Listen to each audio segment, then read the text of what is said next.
And we are live. Welcome, everyone, to the Connected for Real podcast. I'm Rebbetzin Bat-Chen Grossman. I'm a marriage coach for women in business. And today, this is a solo episode. The topic is recharge and God.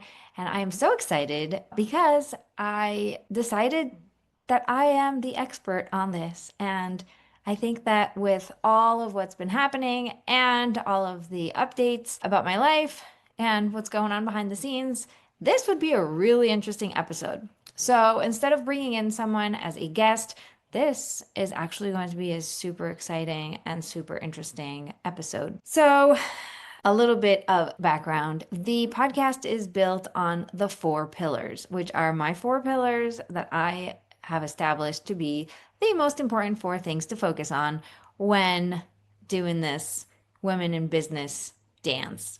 So obviously we have the marriage and the business because you have these two parts of you, the home and the outer world that you want to be the best at, right? So I'm like, I want to be my best at home and I also want to be my best out there in the world serving and so forth.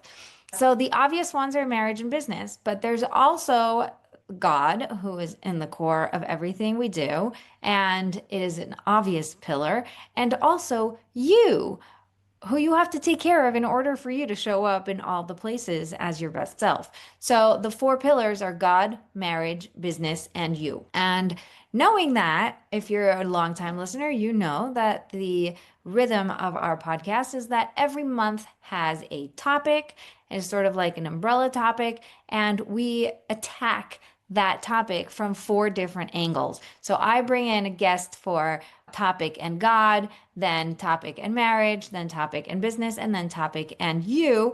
And you end up getting a really nice overall view on the same topic from four different angles, which has been really amazing. And I love the structure, and I think I'm going to keep going with it because all of the feedback I'm getting is thumbs up. And for this episode, I was looking for a guest, and I thought to myself, no, I really should go solo on this. And I'll tell you why.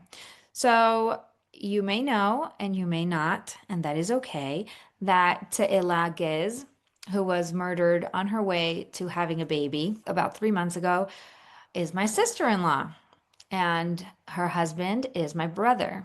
So a lot of you have heard him speak during Tisha B'Av and the Aish or the other video that was going around.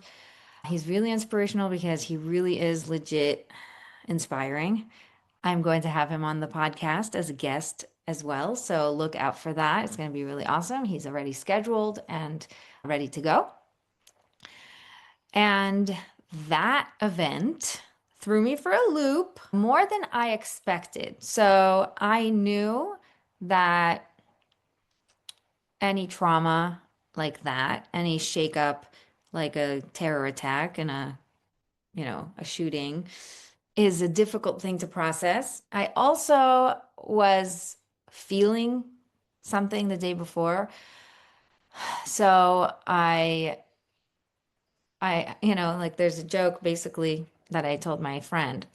I'll give you the backstory because this is really interesting. But like the day before she was murdered, we woke up first thing in the morning with a siren, which was really like it shakes up your whole nervous system. You have to run out of bed, get your kids into the safe area. Everybody is like cranky and uncomfortable and doesn't know what's going on. Everybody's like half hazy and half freaking out. And there's a lot of panic in the air, even though you're trying to keep it cool. So even though it was just a siren, it was no big deal. Nothing happened. Already my nervous system was like on a high tense alert thing. And then we sent all the kids out and they went to school like normal. And it's like as if back to normal. But you know how your body feels it, even though you want to pretend that it's fine and everything is like hunky dory and let's just move along. So I had that like inner jitters, even though my brain knew everything was okay, my body was not buying it. And I was trying to shake it off. I did yoga, I did meditation, I tried going to nap. I don't know. I did like all the things that usually help me, and I just couldn't. I couldn't shake it off. So towards like 4:30 in the afternoon, I was still so shaken up. Oh, also, sorry, I forgot the details. My mother called me in the morning and said my grandmother fell and she's in the hospital and they're checking her. So my mother was rushing to the hospital to check on my grandmother, who thank God was okay and was sent home at the end of the day with a lot of black and blue bruises, but nothing terrible, which I'm very grateful for. And so there was like a lot going on, right? In my head. So at around 4:30, I went to the park and I met a really nice friend who we have girls in the same classes together, like my kids and her kids are in the same school and we know each other from around, but like we're not best friends. She's just like a really nice person. And we were talking and I said to her, "Listen, I'm really jittery. I feel something. I can't shake it off. I feel like this down, like this really heavy, heavy down." And she says, "You must be really aware." And I'm like, "Yes, hyper aware. That is my problem and my gift to the world is that like I feel things. I am like, "Ugh." There's this knowing. And then we were talking about it, like, how do you deal and how do I deal and what to do and some ideas. Because also she's also learning some sort of, I don't know, social worker or something. So she's also in the world of helping people. So we were talking about regular things, regular mom things in the park. Like, how do you deal with this? And what do you do with this? And how do you shake it off? And what do you do? What do I do? And it just got into a really fun conversation. And I thanked her because even though I'm not feeling 100%, going out, seeing my kids playing with other kids, being able to have a conversation with another friend was a really nice experience. And she gave me a hug and said, "Don't worry, it's going to be fine. Today will be over, and then you'll start over tomorrow." I also like when I told her the siren really shook me. She's like, "Really? You even remember that?" Like it went over my head. And I realized every person takes it differently, and that's okay. So we went home, exhausted, drained, uh, completely like, let's just close the day and make it over. My mother was exhausted from being with her mother for the entire day in the hospital. I'm sure I don't have to explain to you why hospitals are exhausting. And so she came home, she ate, and she fell asleep. And I wanted to do the same. So I put my kids to sleep and I went to sleep. And by 10:30, the whole house was like quiet because I don't know, there was something in the air. There's everybody felt it. And then 2 hours later, we were woken up by two social workers that were knocking on our door and calling us on the phone to open up the door and let us know that there was an attack and that my sister-in-law was killed. My brother was wounded. They were rushed to the hospital. They don't know if the baby made it yet because it was just too early. Oh, actually, yeah, they told us that they took the baby out in a C-section and they're checking to see what the status is, but we knew the baby was alive. So that was really the middle of the night shocker.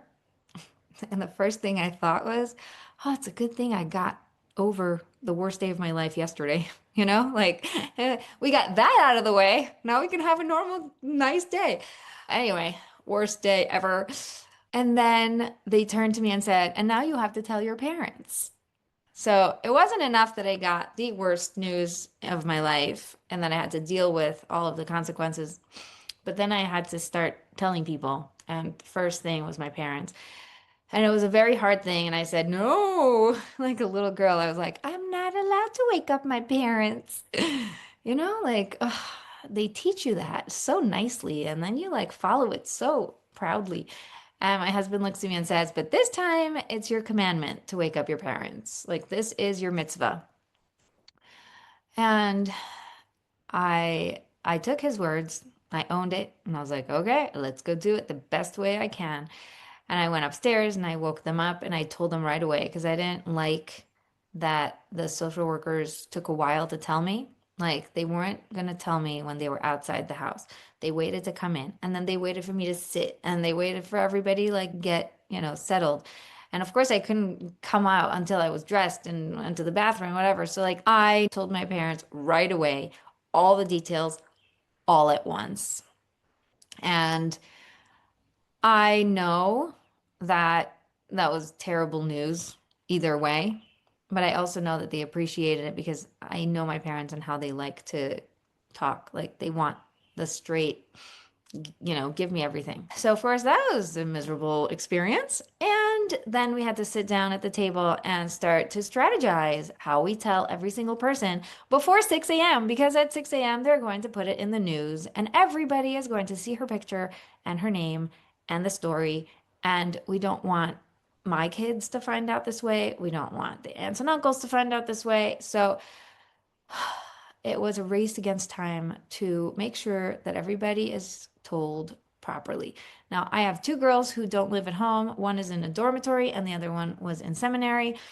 And, in Israel, it's called a midrasha. And so I had to tell their people to tell them, which meant I had to wake up a lot of adults in the middle of the night and give them the worst news ever. And so, I'm talking about it and my body is like getting all like, jittery and stuff because it really is not fun to describe or imagine or be in. So, needless to say, we went through a very difficult time. And I thought it was over. I was hoping it would just, go away. I am like sort of moving forward in the timeline, but I think I took it worse than I expected myself to take it. And I don't think, everybody who's like a professional is like, oh, stop it. You're doing fine. Don't worry about it. Or, you're supposed to feel this way. But I really was convinced. I was convinced that I had all the skills and all the tools in my toolbox to deal with this and to know what to do and how to do it. No, seriously, like you don't really know what to do because it's not a normal situation. So the go-to phrase, let me teach it to you so now you know, is everything is normal in a non-normal situation. And so, every reaction is fine, every feeling is fine, everything that comes up is fine because there's no rules of how to deal with grief and shock and all of these fun things that we had to deal with. Anyway, so we had the funeral on Thursday for Tseila, and the baby was still in the hospital under this like 3-day experiment. I don't know. It's been like proven that this thing that they do is, the way to save lives of babies that are born in a traumatic experience. And so for the first 3 days, you're not going to know anything. Don't even bother, just pray. And so that was the first 3 days of the mourning period was the funeral, the 3 first days. Of course, it was Thursday. So then it was Friday, Saturday, and a little bit of Sunday where there was no news about the baby anyway, so whatever. Then the baby wasn't well. So to fast forward a little bit, 2 weeks after the first funeral, we had the baby's funeral, which was like second blow. And I think it was harder because we were already dealing with loss and trauma and shock for 2 weeks. And then it came. Also harder because it was a baby. And, you know, that self-explanatory. And also harder, just I think familially, is that a word? Also harder because we were already aware of how hard this is.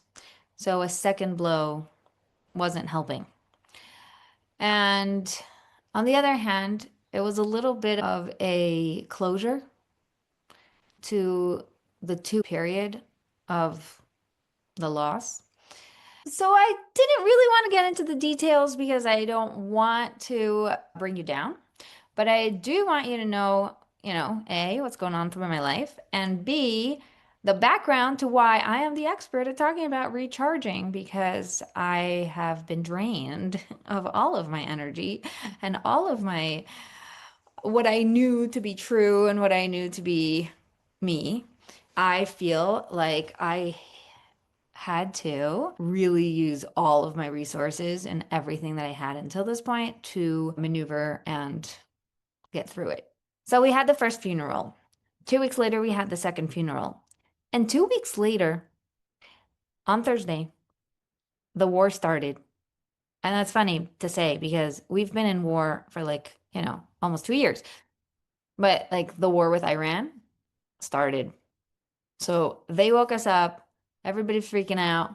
Everybody has to go into the, safe room for hours on end. They're expecting the entire country to be like bombed to pieces. They don't know what's going to be. Everybody's just speculating.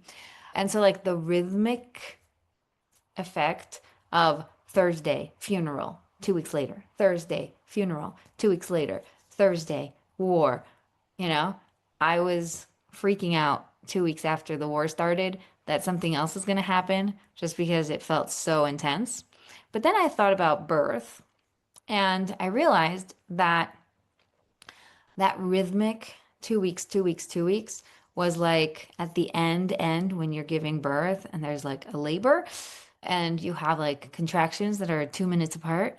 Eventually there's like a very contraction and you're already in birth. Like you're giving birth. That's it. It's over. It's coming. And at that moment, when it's getting too much and there's like, oh, there's no contractions anymore. Now it's just one big contraction. That was the war. And that gave me a lot of hope. Why?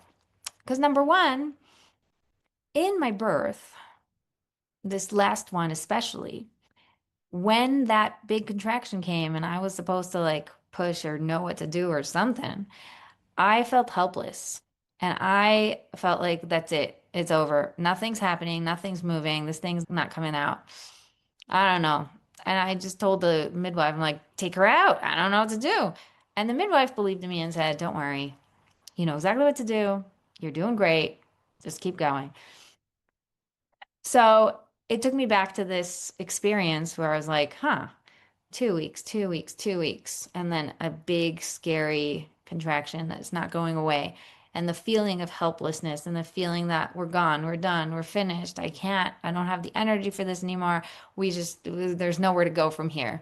That feeling triggered hope because I realized that last time I felt that, the baby came out really soon after. So that was giving me a lot of what to hold on to and trust that there is an orchestrator and we are on the right track. And as crazy as this sounds, this actually is exactly where we need to be. And we are exactly how it needs to be. And this is perfect. And so that was really, really helpful for me to have that parallelism between the birth and this redemption process. And then we went into the summer. Right. Basically, the war ended school because anybody who was graduating canceled graduation. Anybody who had a party canceled parties. Anybody who had anything to do with end of school, the end of school was done, finished. Nothing. Nobody got their report cards. Like it was like everything was so mishmash. School ended in a very choppy note. Everybody was sort of freaking out and also bored out of their minds, not really sure what to do. They were trying to do Zoom school, but really wasn't working. I was like the whole thing was such a mess. And then we went into the summer vacation wobbly, like really strange. And I realized that as much as I was investing in myself and speaking up and getting help, I was going to a support group for sister-in-laws. Can you believe there is a support group for sister-in-laws? Sadly, there are a lot of sister-in-laws who lost someone and feel invisible because even though you're not the one sitting Shiva, which is like the mourning period in the first 7 days, you are considered standing Shiva, which basically means you're standing around helping everyone else while you yourself are grieving, and you're not allowed to say that because who are you to be grieving? Obviously, that's not what people are saying, but that's how it feels from what's is just the situation. And everybody was pretty much saying the same things. Like, nobody validated my feelings. Nobody realized how hard I was going through or, how invisible I felt. It was, turns out, a very normal reaction to a person who is very close, but also not close enough. So I was part of this support group and I thought it was really, really helpful. And I am very grateful that it was perfect timing. It just popped up out of nowhere perfectly when I needed it. And I'm very, very grateful for them. I felt a lot of weight because I felt very central to a lot of what was going on. I have 8 children, and they were all sort of leaning on me for their processing. My husband, thank God, is very good and very supportive. So I think he's on the, supporting me side, which was very helpful. And my parents were very supportive of me, and I was very supportive of them because we live in the same building. And they basically live upstairs from me. I don't know if you can call it a building, but yeah. And I was there for my brother, and I am still there for my brother. I think he's incredible, and I want to be there for him as much as I can. So I was feeling very central, but also very left out. It was a story I was telling myself, which is fine. We can get into that a different day. It's nobody's fault. According to the government, something I realized when I was in the support group of sister-in-laws, all the sister-in-laws most of the sister-in-laws were married to the brother of whoever was killed. Most of them were soldiers. So that was also very different. But anyway, if the soldier who was killed, his brother, his wife, so she's still in the same family unit as the person who is mourning. And therefore, legally and according to all the organizations that help trauma, you know, terror attack victims, she counts. But if me and another girl who were sisters of the person married to the murdered person, so you are too far removed, even though they both count as sister-in-laws. And there isn't really a way to differentiate except when you start explaining it. So me and the other girl, one of the things I realized is that we don't count in any of the terror attack organizations that help people who went through stuff, whatever. It's as if we don't exist.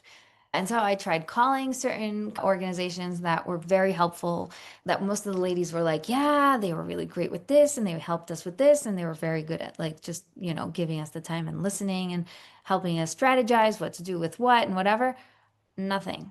I got a lot of beautiful messages and, some phone calls that were very nice and touching. But overall, it's just I fell through the cracks of this story, which is fine because it's part of my story.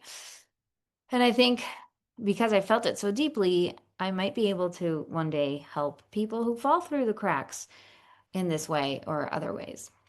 And so I realized I was feeling alone. And once I was able to isolate that emotion, I started to reach out to people saying, I don't want to feel alone. I am, on vacation with my kids, but without my husband because he's still in his structure. My husband is in a yeshiva and he was studying Torah full time and doing his research. And so he was unavailable during the day, but definitely supportive when he was home. So I didn't want to feel alone during those hours of the morning. And I started reaching out to friends who wants to have me over for lunch? Because A, I wasn't feeding myself because I was just feeling very unable to do anything. And B, my kids needed something to do. And here in the house, there was like a dark cloud. So being in the house was very difficult. It triggered everybody. Everybody was acting out. It was just terrible. Once we got out of the house, it was perfect. Okay? So I don't know how to explain that, but obviously there is a logical explanation. So I started going out every single day to a different friend, and I was driving everywhere, meeting people I haven't met for a long time, just like random people who are so sweet and invited us. So basically, in the beginning of the summer, The thing that helped me survive is A, being aware of what was going on and isolating the problem. Then B, asking for help and finding solutions. And C, like taking action and actually going. Anytime I chickened out and did not go or changed my plan, I paid a price for it. And I realize now that I can't do that. I'm not allowed to chicken out. I need to just follow the program. If last night we said I was going to go somewhere, then I need to just go do it. And whatever will be, will be. I went to the coolest people and the nicest people. I knew everyone, but some of them I only met once or twice.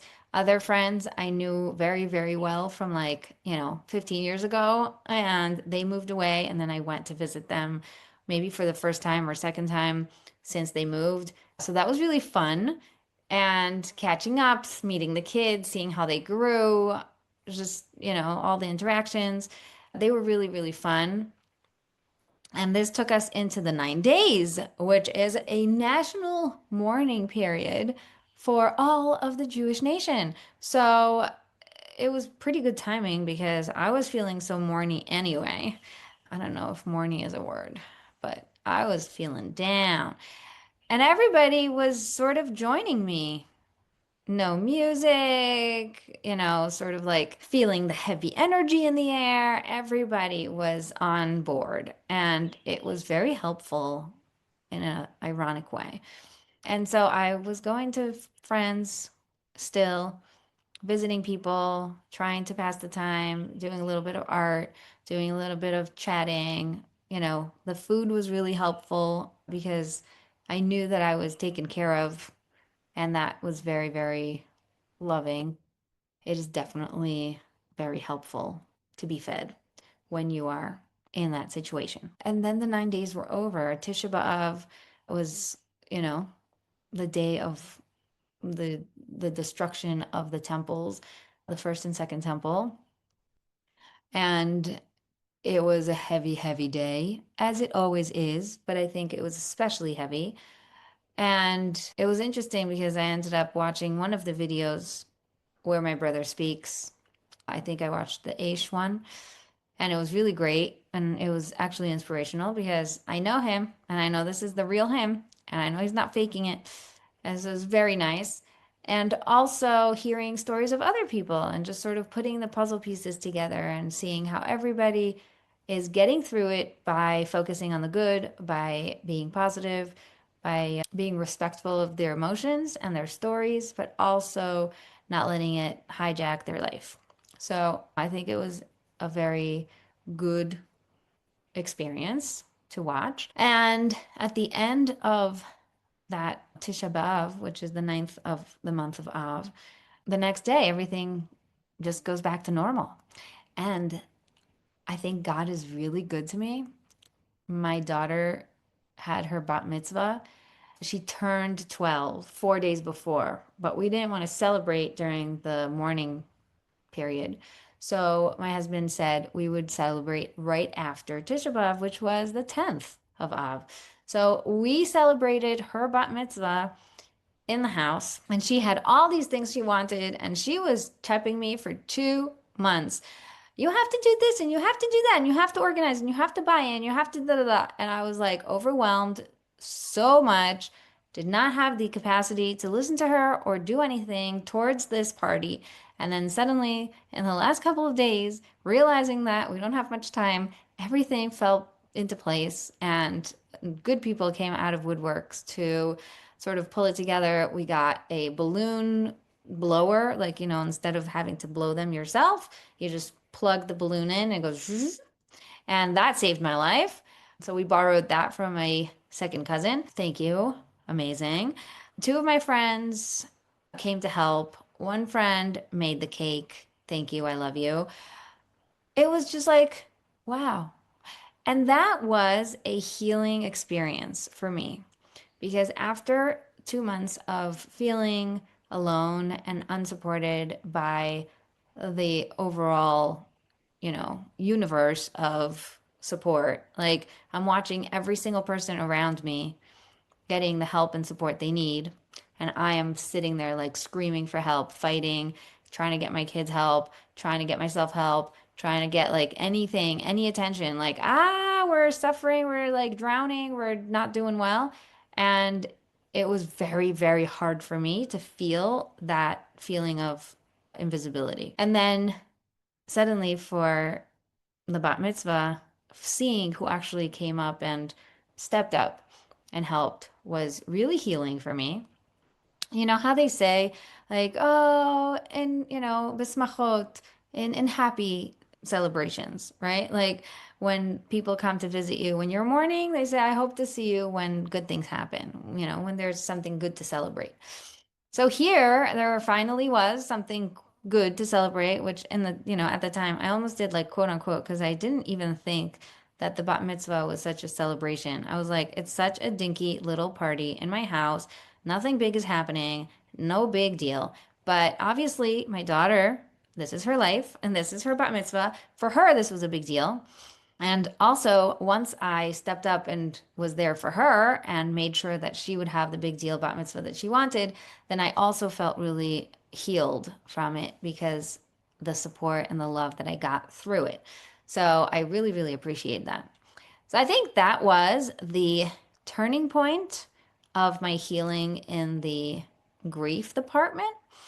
And right after that, we went away a couple of days later. We got in the cars and went up to my sister's apartment where we took over her apartment because she was not home. And for 10 days, we lived in someone else's house. And that was so cool. First of all, we were all together, something that wasn't really happening until then because people were still like, tying up loose ends and trying to like make up time from the war. And, like the older ones were just sort of busy. And suddenly everybody just sort of whoop, came together and survived all in one house that is, smaller than we're used to, that is different than we're used to, that is in a building. So my younger kids were going up and down the elevator, like, thinking this was the coolest experience of their lives. It was very funny. You know, Here in this house, they don't have an elevator. There's just a house. And there it was an extra thing to play with. So that was really fun to watch. Overall, it just shook us out and like aired out a lot of like the black energy that was here. And we had a great time. For 10 days, we were going to the beach, we were going to the Kinneret, which is, the sea on the other side. We were going to museums because it was a heat wave and we couldn't deal with the heat. Nobody could deal with the heat. It was a historic event. And so overall, we just had a really good time making our own food, figuring things out, sort of just like getting by with a family of 10. And then also my cousin, not cousin, their cousin, my niece, came for a week. So she joined us, and that was really fun. So we ended up being a family of 11. But anyway, that was really exciting. And I think that sort of like solidified the healing that happened from the bat mitzvah. And now it just sort of like took us into a really good place. And overall, things were getting better. And then we got home and there was a drop because everybody just sort of went into their, little corners again, went into their emotional like armor again, went into, we got back home. Now we have to deal with home. Home was a mess because we had, no, the house was not a mess. It was left very nice and clean. But we had ants all over. And I thought I was the only one. When I went to therapy the next day, she said that they came home from their vacation and they had ants inside the water machine. Like, I don't know. The ants here do not look for sugar and they're not looking for food. They're looking for water. I don't know how to explain this, but like weird stuff. They're going through like the craziest places to squeeze into all sorts of weird random corners. Like the shower was full of ants. The kitchen was full of ants, but there was nothing on the kitchen to eat. So, not sure what was going on, but apparently maybe it's that week of heat wave that forced all the ants to look for food or water. Anyway, so this makes so much sense actually now that I talk about it. I'm like, wow, that's so cool. Hey, before we continue the episode, I want to ask you something. Are you ready to get answers from God directly? Feel more in love with your husband and more supported than ever? Run the business of your dreams without having to sacrifice any other part of your life? That is exactly what my one-on-one private coaching is for, and I want to invite you, just you and me, for a free deep dive discovery call. This is a 60-minute free call where I ask you lots of questions and we extract the 3 main things that are holding you back. I then put together a personalized plan for you where I create a roadmap of recommendations with practical steps. The call is free and so valuable in itself, so go book yours today. Now, back to the show.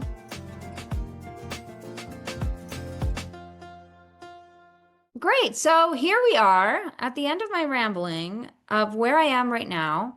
I basically took a month off to be with my family and my kids and heal. Before that, I was working, and I think it was really, really powerful to be able to work and co-heal each other. So the clients that were coming to me with their issues found healing through the stuff I was going through, and I found healing by helping them. And that was really win-win for everyone. Anybody who is my client already knows that they have extra time with me because I don't want them to feel like they lost out on, you know, me not being at my best.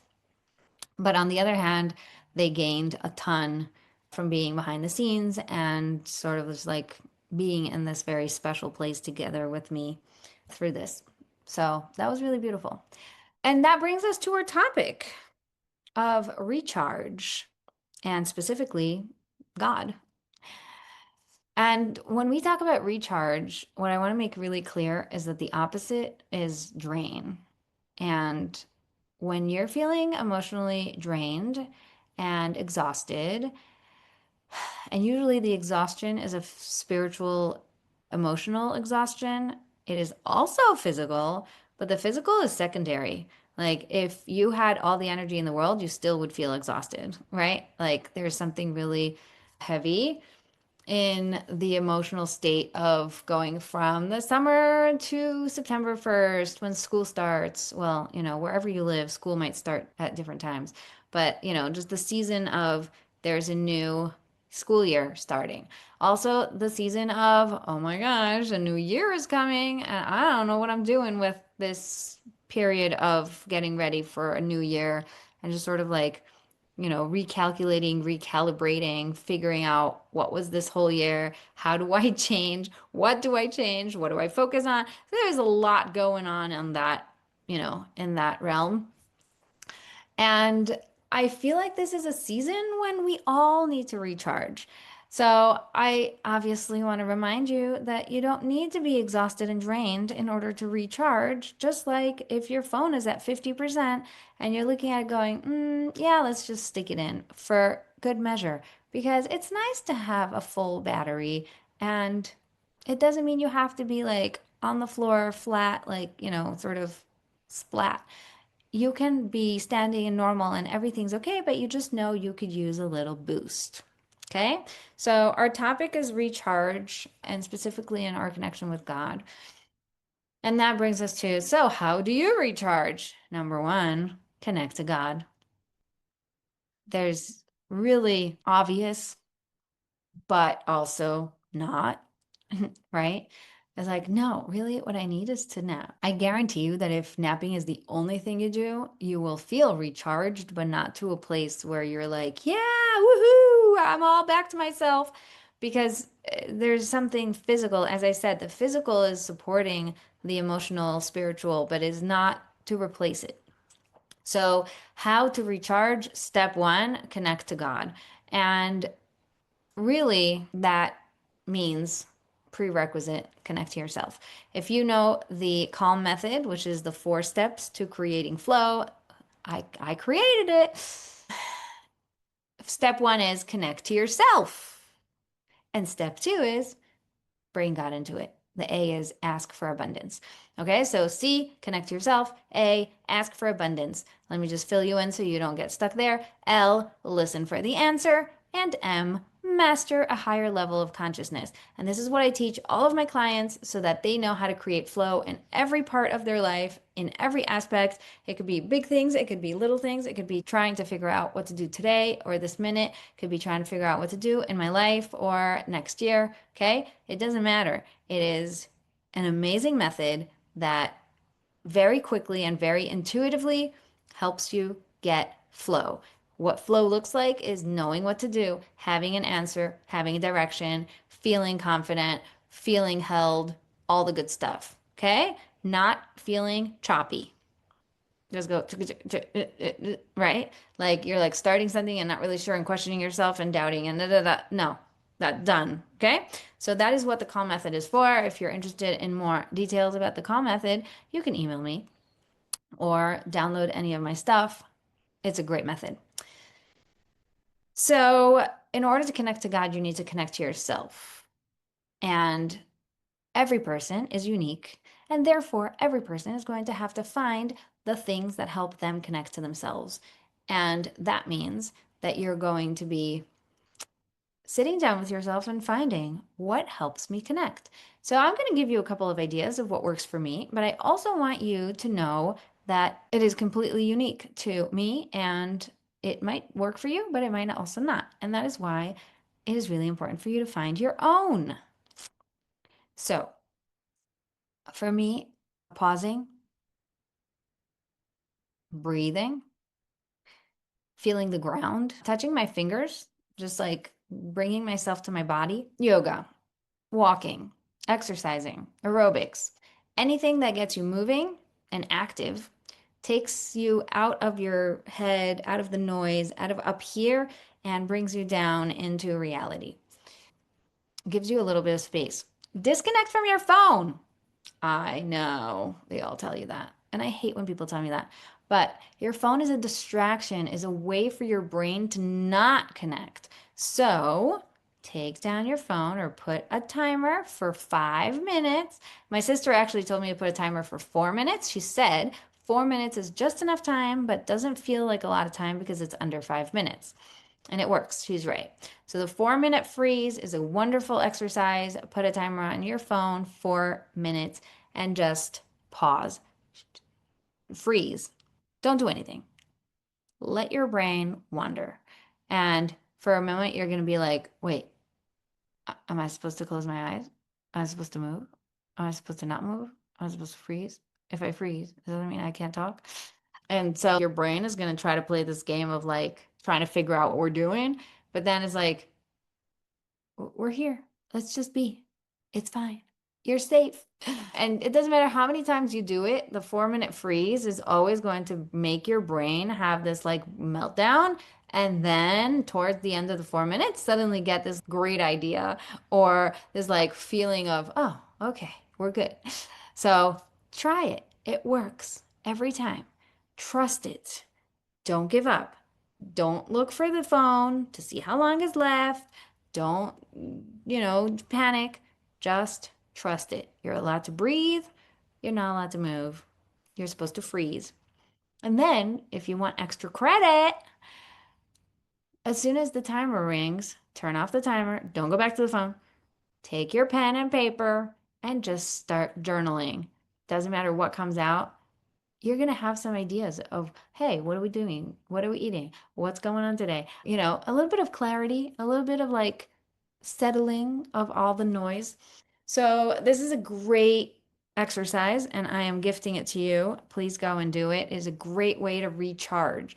Why is this recharging? Because it's regrounding. And as soon as you are connected, just like if you plug in, you start recharging automatically. So, a lot of people are trying really hard to recharge by doing all the things that make them happy and fill them up and whatever. It's really exhausting if you're trying hard. Like, let it be. Let it be easy. Let it come to you. You prepare the ground for the recharge. That's your job. Everything else will come naturally. Okay. So sometimes what I told you, I feel my feet, I put them on the ground and I just feel the energy from the ground and my feet touching.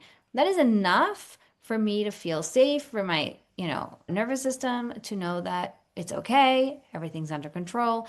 And even though I have all the noise in my head and all the worries and all the doubts and all the lists and lists and lists of things, at the end of the day, my body is programming itself to be capable of handling. And my brain is recalculating how we can make this easy. So don't get in the way. Don't try to force it. Don't try to do it. Just allow it by connecting. Okay? Communicate, ask for help, and awareness. Those are the three things I have on my list. And I don't know which one to talk about first because I think they're all so powerful. So, communicate your needs, communicate how you're feeling, communicate what's going on with you, because just being able to say, I'm feeling alone, was enough for me to not feel alone anymore because I was able to tell someone about it. Being able to say, I'm scared of something. The other person is now with you in this, okay? So it doesn't matter who you find to tell someone. And if you're not brave enough to say it, write it, text it, you know, send me a text, say, hey, I'm feeling this way, and this is what's going on with me. I don't need you to respond. I just wanted to let you know. Great. I'm still going to probably respond because I love you. And it's just fun for me to hold that space for you. But a lot of people are like that. And a lot of people are going to be very gracious with their time and their energy to just be willing to listen even if they can't help, even if they have nothing to do, even if you're not their client. Okay. So don't be afraid. Speak up. It is really, really helpful, not because then they'll do something about it, but more because you will get it off your chest. Now, this brings awareness because you need a lot of awareness to be able to say what you're feeling. And I want you to know that awareness is like 85% of the work. Okay. So when you're feeling in a fuzz, when you're feeling in like this jitters, when you're feeling down, when you're feeling dark, when you're feeling all over the place, all that good stuff, you know, then you are going to feel much better when you could put a word to it, when you can put a phrase to it, even when you can draw it, scribble it on the paper. Take black, just like go all over the page, or, take all the colors and mishmash them. This, by the way, what I did one of the days after the first I think it was after the first funeral. I took a big, big piece of paper and I just took all of my colors and I started doodling and drawing and just letting it intuitively go wherever. And yes, in my opinion, it came out ugly because it was a lot of overlapping lines that didn't match and weren't saying anything. And, there was like a line that was the timeline and how I was feeling. And first I felt down and then up and then down and then up and da, da, da. And then there was a line that represented, whatever, my responsibilities. And there was a line. So I just like kept like going with whatever was coming to me. Even though I thought, oh, it was ugly, I still kept it because I want to look back and realize that, like, yeah, it's legit to feel this way. And look how far I've come from feeling that way to feeling this way. So even though my prayer is that I am able to have the happiness and the joy and that excitement that I so much want for my life. I don't want to say I want to get back to myself because I don't think backwards is the way to go. I definitely want to reach a new level of happiness and joy. And I'm looking forward to it because I know it's going to happen. I'm already very close to, certain levels of happiness and joy that I thought were lost when I was down in my darkness. And so I'm seeing that there's a lot of hope. I'm also seeing that it is very doable, and I'm seeing that I don't have to force it and I can just allow it. So these are things I'm going to be, telling you also. And the last one is ask for help, which was really difficult for me because I had to ask for a lot of help and get a lot of no's or a lot of like static noise, like, we're not sure we can help you, but we'll look at see what we can do, blah, blah, blah. A lot of nice people who wish they can help, but work within a certain parameter, and the parameter means you are not in the parameter. And so there's like a lot of raising my hand and a lot of quote unquote rejections. What felt to me like a rejection or an ignoring of sorts until I found the right help. Okay. So I want you to know that when you ask for help, it's not enough to ask once. It is not enough to ask one person. It's not enough to remind them or to run after a different thing. You need to get help and take responsibility for getting the help until it gets there, right? Until you get the goal. So you ask one person, they're not able to help you. You ask someone else. You ask someone how, if somebody else can. You just like go, go, go, go, go. Do not stop until you get the help you need. Okay. So also, don't be afraid to go in all the directions, asking for help in a lot of different directions, seeing what is actually helpful, and then slowly refocusing it. So saying, thank you so much, but this isn't necessary anymore. Or thank you so much, I don't feel like that was something I need to continue doing or whatever. Really being able to focus the help once you get it and feel it out. So these are all things that are very good advice about anything in life. It does not have to do with this specific situation. You don't have to go through anything like this. Please don't. I bless you all that you have very peaceful lives and that you do not need to experience this. And I think that I had to experience this in order to get to the bottom of like really, really understanding these skills so that I can give them over to you and to the people who come to me. It basically like, intense training so that I can serve in a higher, better way. The last point I'm going to make is the intentional versus unintentional that is so obvious when looking at recharge and drain. When you are being drained, you are reactive, very unintentional. And it comes from a very subconscious place of this is what we need to do to survive. This was just what, I need to do it all. I need it to be this way. I need, right? Like there's this like automatic, this is how it needs to be. That is unintentional. It is subconscious. It sits back there in the amygdala where it's just like fight, flight, freeze. And it's draining because when you're, in an encounter with a real danger, fight, flight, or freeze is a really great response. But if you stay in that encounter for so long, your body can't sustain it. And that's what's draining. So, intentionally allowing yourself to get out of that fight, flight, or freeze reactive and be intentional about the way that you want to be, that you need to experience right now. So, as we said, connecting to God is a very intentional thing. Breathing, as unintentional as it could be, is also a very helpful way to become intentional. Pausing and grounding yourself and allowing your brain to recalibrate is a very good way to get intentional, to sort of stop the line of unintentional and subconscious and just like wake it up, become conscious. Okay. Becoming aware of what's going on behind the scenes is automatically going to take you from subconscious to conscious because you're now aware, right? Obviously, that's what we're talking about. And asking for help and being able to communicate your needs is a way for you to become intentional and to take action towards where you want to be and not towards where you are now. Most people make decisions from where they are, and that will just keep them where they are. Make decisions for where you want to be. I want to be there, and a person who's there does this, and I'm going to start doing this in order to get there. That is what I want you to start thinking. Okay, this was a fascinating episode. I am really grateful that you're here with me all the way to the end.